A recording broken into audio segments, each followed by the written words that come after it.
नमस्कार दोस्तों।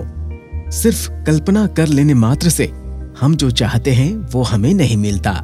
उसके लिए हमें अपने समय का सदुपयोग करना पड़ता है और विपरीत परिस्थितियों में धैर्य भी रखना पड़ता है। तभी हम जो चाहते हैं वो हमें मिलेगा। आइए इस बात को इस रोचक कहानी के माध्यम से जानते हैं। स्वागत है आपका संस्कार टेल्स की कहानियों की दुनिया में। आइए सुनते हैं ये रोचक कहानी। एक साधु घाट किनारे अपना डेरा डाले हुए था। वहां वो धुनी रमाकर दिन भर बैठा रहता और बीच बीच में ऊंची आवाज में चिल्लाता, अलख निरंजन, जो चाहोगे सो पाओगे। उस रास्ते से गुजरने वाले लोग उसे पागल समझते थे। वे उसकी बात सुनकर अनसुना कर देते और जो सुनते वे उस पर हंसते थे। एक दिन एक बेरोजगार युवक उस रास्ते से गुजर रहा था।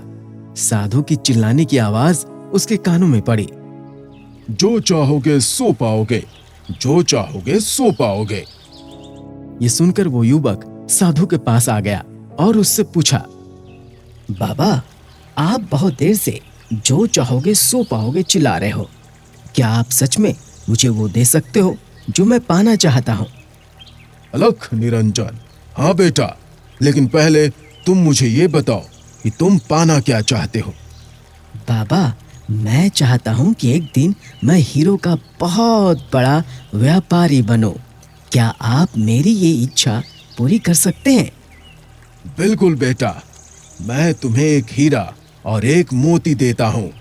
उससे तुम जितने चाहे हीरे मोती बना लेना। साधु की बात सुनकर युवक की आंखों में आशा की किरण चमक उठी। फिर साधु ने उसे अपनी दोनों हथेलियों को आगे बढ़ाने को कहा। युवक ने अपनी हथेलियां साधु के सामने कर दी। साधु ने पहले उसकी एक हथेली पर अपना हाथ रखा और बोला, अलख निरंजन, बेटा, ये इस दुनिया का सबसे अनमोल हीरा है। इसे समय कहते हैं। इसे जोर से अपनी मुट्ठी में जकड़ लो। इसके द्वारा तुम जितने चाहे उतने हीरे बना सकते हो। इसे कभी अपने हाथ से निकलने मत देना। फिर साधु ने अपना दूसरा हाथ युवक की दूसरी हथेली पर रखकर कहा, अलख निरंजन, बेटा, ये दुनिया का सबसे कीमती मोती है। इसे धैर्य कहते हैं। जब किसी कार्य में समय लगाने के बाद भी वांछित परिणाम ना प्राप्त हो तो इस धैर्य नामक मोती को धारण कर लेना। यदि ये मोती तुम्हारे पास है तो तुम दुनिया में जो चाहो वो हासिल कर सकते हो। अलख निरंजन। युवक ने ध्यान से साधु की बात सुनी और उन्हें धन्यवाद कर वहां से चल पड़ा। उसे सफलता प्राप्ति के 2 गुरु मंत्र मिल गए थे।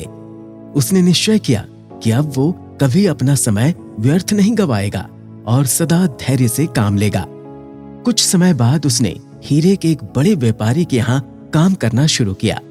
कुछ वर्षों तक वो दिल लगाकर व्यवसाय का हर गुण सीखता रहा और एक दिन अपनी मेहनत और लगन से अपना सपना साकार करते हुए हीरे का बहुत बड़ा व्यापारी बना। दोस्तों, इस कहानी से हमें ये सीख मिलती है कि लक्ष्य प्राप्ति के लिए हमेशा समय और धैर्य नाम के हीरे मोती अपने साथ रखना चाहिए। अपना समय कभी व्यर्थ ना जाने दें और कठिन समय में धैर्य का दामन ना छोड़ें। यही सफलता का मूल मंत्र है। इसी प्रकार की रोचक कहानियों को सुनने के लिए हमारे इस चैनल को लाइक कीजिए, शेयर कीजिए, सब्सक्राइब कीजिए और हाँ, बेल आइकन जरूर दबाइए ताकि ऐसी ही रोचक कहानियों का नोटिफिकेशन सबसे पहले आप तक पहुंचे। नमस्कार।